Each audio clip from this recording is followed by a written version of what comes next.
buenas, bienvenidos un día más al Mañanero de hoy. Tenemos que tratar las elecciones en Argentina que se acercan y que se producirán en apenas 2 días. Tenemos que hablar de qué ocurre cuando el ciudadano no es necesario para su gobierno, cosa que estamos viendo con los bancos y los españoles a día de hoy. Tenemos que hablar también de qué pasa o qué podría pasar con Twitter o X en Europa de acuerdo a las nuevas regulaciones que se aprobaron en agosto gracias a la Unión Europea. Dios la tenga en su gloria. Y hablemos también de qué pasa con el cripto en Bitcoin, que se está volviendo de lo más loco. Pero bueno, pasemos a hablar de lo principalmente loco de hoy, que es la oportunidad de Argentina. Hay elecciones el domingo en Argentina. Es la primera vuelta. El formato de elecciones allí es curioso. Bueno, tienen esa primera vuelta que se producirá el domingo y luego otra segunda vuelta si la primera no arroja un ganador claro. Esto es, si hay uno que tiene más de 40 puntos, creo que es algo así, pues ya está, se acabó. Es presidente, o sí, presidente y ya está. Y si no es así, si consiguen menos de 40, entonces habrá una segunda vuelta en la cual se presentarían solamente los dos candidatos que más votos tuvieron durante la primera vuelta. Es decir, se concentraría el voto entre esos dos. Pero este domingo, en primera vuelta, se presentan principalmente 3 candidatos con diferentes planes.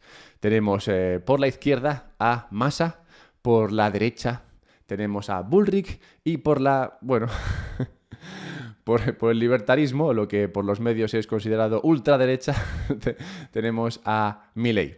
Al final, bueno, esta es una cuestión siempre curiosa, ¿no? ¿Por qué el libertarismo es considerado ultraderecha? Bueno, pues yo creo que simplemente lo explica Rayo en un vídeo, pero bueno, simplemente porque al final el libertario, en este caso Milei, aboga por menor control todavía del que plantea alguien de la derecha, digamos, como Bullrich, y bueno, como abogas por menor control, entonces pues eres más ultra, no sé. Bueno, el caso es que esos son los 3 que se presentan y son las elecciones, yo diría, más interesantes de la historia. Normalmente en las elecciones te encuentras que se presentan 2 candidatos principalmente que son muy parecidos. En Estados Unidos muchas veces se habla de que al final no hay 2 partidos, sino que hay uno y básicamente no van muy desencaminados. En España se podría decir lo mismo. En general se puede decir lo mismo en muchos países que llevan con la democracia un tiempo. Pero en Argentina ahora mismo se presentan a estas elecciones 3 partidos muy diferentes. Uno que es casi comunista, o que viene siéndolo desde hace décadas. Otro que intenta ser más conservador, que quiere plantear cambios pero sin volverse loco. Y otro que quiere romper todo para empezar de nuevo, ya que lo que está pasando ahora no está funcionando. Entonces son las elecciones, yo creo, más interesantes de la historia no diría de la humanidad, pero están ahí. Yo diría que están en un top 10. Lo cual es algo interesante de observar. ¿Y qué posibles resultados nos podemos esperar para el domingo? Bueno, las encuestas no funcionan muy bien. Por lo visto no aciertan menos que con el tiempo en Madrid, entonces no hay que tenerlas muy en cuenta. No obstante, bueno, lo que he dicho, si tiene a alguien más de 40 puntos, se acabó, y si no, se llega a ese face-off, 1 contra 1, lo que se llaman ellos el balotage. ¿Vale? Bueno, pues lo más probable es que hubiese un balotage de esos. Vamos, que no habría nadie que ganase con más de 40 puntos. Sería una sorpresa de así ocurrir. Y entonces, viendo estos escenarios posibles, ¿qué podría ocurrir el lunes? Bueno, entonces hay que hablar un momento de los dólares argentinos. En Argentina conviven varias monedas ahora mismo. Está el peso y luego está el dólar. Y el dólar tiene diferentes conversiones. Hay gente que ofrece diferentes tipos de cambio entre el peso y el dólar. Está el oficial, ¿vale? Que está en 350 dólares pesos por dólar. Y luego están todos los demás. Está el dólar blue, está el dólar Coldplay, el dólar titanio.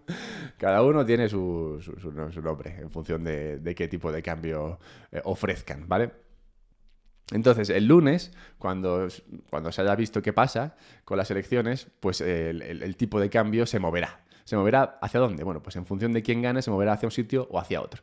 Si ganase Massa, por ejemplo, este sería lo más conservador, en el sentido de que es quien está en el poder ahora mismo, De modo que lo que ocurriría sería que, bueno, patada para adelante, Argentina seguiría en su línea, que, déjame decirte, no es muy buena, pero bueno, seguiría en esa línea muy probablemente, y ya está. Si ganase Bullrich, digamos que se vería una potencial salida o unos cambios que podrían tener bueno, un buen impacto, digamos, en este tipo de cambio, pero nada excesivamente marcado, porque bueno, hay que ver al final de lo que plantean, lo que se hace. Y si ganase o estuviese cerca de ganar Milei, pues el impacto podría ser mayor en lo que es ese tipo de cambio, ya que Milei, como sabéis, entre otras cosas, plantea dolarizar la economía. Decir, oye, se acabó esto, no tenemos capacidad de controlar el peso, así que lo mejor es quitarlo y ya está. Bien, entonces, gane quien gane, el objetivo va a ser siempre el de luchar contra la inflación. Está al 138% y esa fricción es insostenible. Al final, tener una moneda inflacionaria lo que provoca es una fricción en los intercambios. Esto es bueno, el caballo de batalla para todos los bitcoiners. Consideramos que el hecho de que tengas una moneda inflacionaria al final castiga el comercio. Si tienes una moneda poco inflacionaria, pues lo castiga. Si tienes una moneda muy inflacionaria, pues lo castiga mucho. Y en el caso de Argentina, la moneda es tan inflacionaria que básicamente el país está prácticamente parado. Tienes que pensar que la inflación es como arena en los engranajes de un mecanismo, y en el caso de Argentina están tirando arena a sacos. Entonces, básicamente, el mecanismo no se mueve. Entonces, bueno, habrá que ver qué pasa con las elecciones.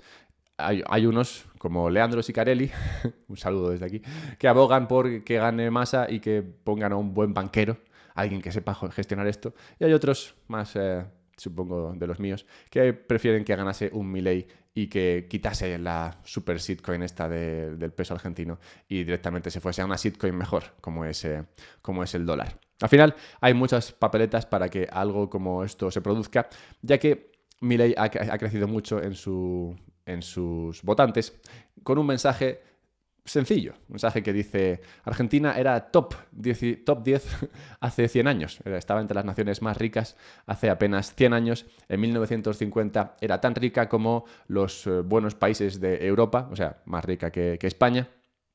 Y ahora está en esa situación tan delicada, simplemente porque ha ido poniendo arena, bueno, y otras cosas, en los engranajes de su mecanismo económico, y eso le ha hecho sufrir. Dice Morra, una persona que estaba cercana al gobierno y, bueno, un economista de por allí, que, cito, somos campeones, los argentinos, campeones del mundo en perder oportunidades. Cierro cita. Bueno, pues ahora tienen una oportunidad para hacer algo al menos diferente. Veremos si la toman. Es bueno el ejemplo de Argentina para demostrar que el ciudadano es necesario. Porque hay veces que a los gobiernos se les olvida que el ciudadano es necesario. Concretamente, se les empieza a olvidar en el momento en el que se dan cuenta de que pueden autofinanciarse sin tener que vivir o subsistir gracias a los impuestos que son capaces de extraer de la ciudadanía. Si un gobierno se da cuenta de que a base de imprimir pasta puede mantenerse para siempre, entonces descubre que realmente ya no tiene por qué parasitar al ciudadano, sino que puede simplemente vivir a lo suyo. Y esa noción, o ser consciente de eso, le lleva, o puede llevar al gobierno a dejar de trabajar para la ciudadanía y empezar a olvidarse de que realmente está ahí supuestamente para ayudar al ciudadano. Cuando esto ocurre, eventualmente, el ciudadano se da cuenta de que el gobierno ya no está ahí para él, sino que está ahí pues por estar, y que lo único que hace es autogestionarse y autoalimentarse hasta llegar a un tamaño totalmente insostenible. Y cuando el ciudadano se da cuenta de esto, rechaza las instituciones del gobierno y entre ellas rechaza el dinero. Hoy estamos viendo algo parecido en los bancos de España, que no están remunerando a los ciudadanos por sus depósitos. Como sabéis, los tipos de interés ahora están mucho más elevados en Europa, están alrededor del 4%, pero a pesar de esto, los bancos no están entrando a una guerra para conseguir más depósitos de más personas, sino que están directamente pasando de las personas y dirigiéndose a por liquidez a otro sitio. Al final los bancos han comprendido que en el Banco Central pueden conseguir liquidez de manera mucho más sencilla, sin tener que pelearse por ella y sin tener que dejar de ganar dinero gracias a esos márgenes que ganan con los tipos al 4%. Entonces están evitando cualquier tipo de guerra por los depósitos. Y básicamente están dejando de lado al ciudadano, que no encuentra una manera de sacarle rentabilidad a ese dinero que tiene ahí depositado. Y esto es un poco parecido a lo que comentaba antes de cuando un Estado se olvida de que se supone que está ahí por los ciudadanos. Los bancos también están ahí, supuestamente, ¿no? por los ciudadanos. Y eventualmente el ciudadano se dará cuenta y rechazará al banco. ¿Qué impacto tendrá esto? Bueno, eso está por ver. Si quieres que hablemos de esto, podemos hacerlo en Twitter. pequeño anuncio. Luego seguimos con Elon Musk hablando de Twitter. Pero sí, pequeño anuncio, nada, simplemente haceros partícipes de mi situación. Y es, bueno, pues este podcast sale aquí adelante con mi esfuerzo, así. Y ya está. Entonces, todo lo que podáis ayudar, pues es bienvenido. Podéis compartir este podcast, podéis dejarle likes, podéis dejar estrellitas en Spotify, donde lo escuchéis. Todo eso ayuda. Y también ayuda si echáis un vistazo a los sponsors del canal, como por ejemplo Relay, que te permite comprar Bitcoin de manera segura, o Bitbox, que te permite guardar ese Bitcoin de manera segura. Encontrarás ambos servicios y productos en la descripción de este podcast con descuentos que te permitirán acceder a ellos de manera más barata. Así que, ala, chachipiruleta. Bien, hablemos de Elon Musk y de Twitter y de la Unión Europea. Siempre que hablo de la Unión Europea tenemos un problema. Elon Musk está considerando cerrar Twitter, X, en Europa, o al menos quitar acceso a los europeos a esta plataforma para así no tener que cumplir con una nueva regulación europea. ¿De qué regulación europea se trata? Bueno, pues se trata de la Digital Services Act, aprobada en agosto. Que tú dirás, ¿esto cuándo pasó? ¿Por qué pasó? ¿Quién votó esto? Bueno, ocurrió en agosto. Esta regulación nace, no obstante, tranquilo porque es por tu bien, esta regulación nace con el objetivo de permitir un Internet más seguro para todos. Y yo que me alegro, porque francamente paso mucho tiempo en Internet y el grado de ansiedad, el temor, el terror que me lleva a abrir ventanas y navegar por Internet, la verdad es que es totalmente inasumible y me alegro de que la Unión Europea se haya dado cuenta de lo mal que lo paso en Internet y venga a ayudarme. Bien, pues ahora que la ley ha entrado en vigor, los usuarios de la Unión Europea podrán ver que los contenidos de las 19 plataformas digitales incluidas en la lista, entre ellas Facebook, Instagram, Twitter y demás, podrán entender cómo, cito la regulación, por primera vez se facilitará a los usuarios información muy completa sobre los motivos por los que se moderan, suprimen o prohíben contenidos, lo que garantizará la transparencia. Cierro cita de este funcionario de la Unión Europea. A ver, básicamente esta regulación, entonces, como vemos, viene a moderar el contenido que se comparte en estas plataformas. Y como siempre, el problema está en quién decide, ¿no?, lo que se modera. ¿Quién decide qué es lenguaje de odio, por ejemplo? ¿Quién decide que esto está bien decirlo y quién decide que esto no está bien decirlo? ¿Quién decide lo que es desinformación y quién decide lo que es información? Claramente quien decide es quien está en el poder. Y si se dice algo en contra de lo que dice el que está en el poder, eso pasa a ser inmediatamente desinformación, sea o no información, o sea o no algo que permita avanzar el discurso. La mitad de lo que digo aquí, y por esto estos temas me preocupan, la mitad de lo que digo aquí en este podcast y lo que digo en Twitter y lo que digo en otros sitios donde comparto mis ideas, va en contra de lo aceptablemente mainstream. Y bueno, esto no quiere decir que yo siempre esté aportando información veraz y que esté en posesión de la verdad y que gracias al que me escuchas o gracias a que yo comparto mis ideas el mundo es un lugar mejor. No, pero es verdad que es importante que todas las opiniones convivan y todas las opiniones compitan, porque si tú dejas que solamente las opiniones de un lado sean compartidas y sean tratadas y sean habladas, entonces es imposible que te acerques a la verdad. La verdad es algo probablemente intocable, es algo que no puedes inalcanzable, pero solamente te puedes aproximar a ella si observas, si escuchas opiniones de diferentes puntos de vista. Pues Solamente de esa manera serás capaz de crear un juicio que sea objetivo. Y por eso es importante que todo el mundo diga lo que sea, que sean tonterías, que sean chorradas, que sean locuras. Es importante que todo eso conviva porque es a través de esa confluencia de ideas que nos acercamos a las mejores ideas. Así que la Unión Europea claramente no está ayudando a que nos acerquemos a la verdad. Al revés, probablemente nos está alejando de ella. Cripto en Bitcoin. Hace una semana hablaba de un nuevo desarrollo que se había producido, el BitVM, que lo que iba a permitir era convertir a Bitcoin en una especie de virtual machine, igual que es Ethereum. Iba a permitir esos smart contracts sobre Bitcoin. Bueno, pues ayer, o hace un par de días, en algún momento esta semana, se anunciaron los Taproot Assets. Si recuerdas Taproot, esta fue una actualización que permitía más flexibilidad a la red de Bitcoin, sin cambiar lo básico de esta blockchain.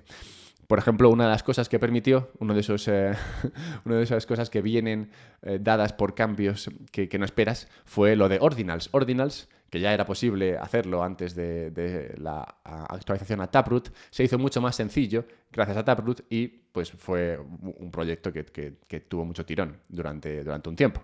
Pues esto vino dado por Taproot. Bueno, pues ahora gracias a Taproot Assets será más sencillo para los desarrolladores crear otros activos sobre Bitcoin. Stablecoins, shitcoins, con la red de Bitcoin en la base. Es decir, sobre la red de Bitcoin se crearían estos otros activos que no serían Bitcoin. Como sabéis, la red de Bitcoin tiene un activo nativo que es Bitcoin. Bueno, pues luego habría, gracias a esto de Taproot Assets, la posibilidad de crear otros activos sobre la red de Bitcoin. Al final no es tan raro. Por ejemplo, hay Liquid, por ejemplo, es una sidechain que de alguna manera está relacionada con la blockchain de Bitcoin, y también te permite otros activos sobre la red de Bitcoin, de alguna manera. Bueno, esto sería más directamente sobre la red de Bitcoin que algo como una sidechain. Pero bueno, una cosa de todo esto que está ocurriendo es segura, y es que la lucha por las Layer Ones, por las capas bases, está cerca de acabar. Si recordáis, esto ha sido siempre un tema dentro del ecosistema cripto y blockchain, que se han propuesto muchas capas bases, muchas blockchains diferentes, ¿no? para según qué cosas. Primero salió Bitcoin, claro, pero luego salió Ethereum, como que era una base, una blockchain base, pues no sé, más flexible. Luego Solana, que era más rápida. Hay un montón de estas, ¿no? EOS, hay un montón de blockchains que cada una buscaba lo suyo. Bueno, creo que cada vez estamos más cerca de que se olvide la gente de crear más layer ones, más blockchains, porque claramente es inútil crear blockchains como estas que he venido mencionando. Al final lo que importa es tener una blockchain sólida, robusta y segura, y en ese sentido Bitcoin gana por goleada. Así que es posible que esto empiece a marcar el final de las layer ones. ¿Qué más implicaciones traerá? Pues ni idea. Vayamos a la necrológica de hoy. Hoy tenemos que recordar la muerte de Herbert Hoover, presidente de Estados Unidos durante la crisis de 1929. Concretamente, gobernó en Estados Unidos durante 1929, de 1929 a 1933. O sea que llegó al gobierno y se comió un marrón muy serio, como vino dado por esta crisis de 1929. Y esto me lleva a pensar que hay personas, como Hoover, que llegan allí pues probablemente con la mejor de las intenciones y se comen un marrón, sin más, así, sin comerlo ni beberlo, se comen un marrón y luego quedan retratadas de por vida por haber sido el presidente que estuvo ahí durante el marrón. Y luego hay otros que llegan después, cuando el marrón se ha pasado, y que se ven su figura ensalzada por ser aquellos que reinaban mientras la crisis se acababa y la situación mejoraba, lo cual digamos que imbuye a su gobierno de gloria, mientras que el otro pues, es recordado por no haberlo hecho nada bien. Al final, estas cosas realmente no dependen tanto de aquel que se come el marrón sin más o aquel que está ahí cuando la cosa empieza a mejorar. Y me lleva al comienzo del podcast de hoy, y es que gane quien gane en Argentina, la situación en el corto plazo va a ser dura. Y muy probablemente veremos algo parecido. Alguien se va a comer un marrón muy serio durante los próximos años. Y con suerte, eso sí, con suerte, el que venga después podrá disfrutar de los laureles que le tiren por haber salido de la situación. Por suerte, eso implicaría un cambio en Argentina, porque si siguen ganando los mismos, pues probablemente esto no se producirá, al menos no por ahora. Bueno, comparte esto si te ha gustado, búscame en Twitter, @alberto_mera. Mírate lo de Relay si quieres comprar Bitcoin y mírate de guardar ese Bitcoin en una Bitbox. Todo esto lo encontrarás en la descripción del podcast. Pasa un buen fin de semana y a ver qué pasa con estos argentinos.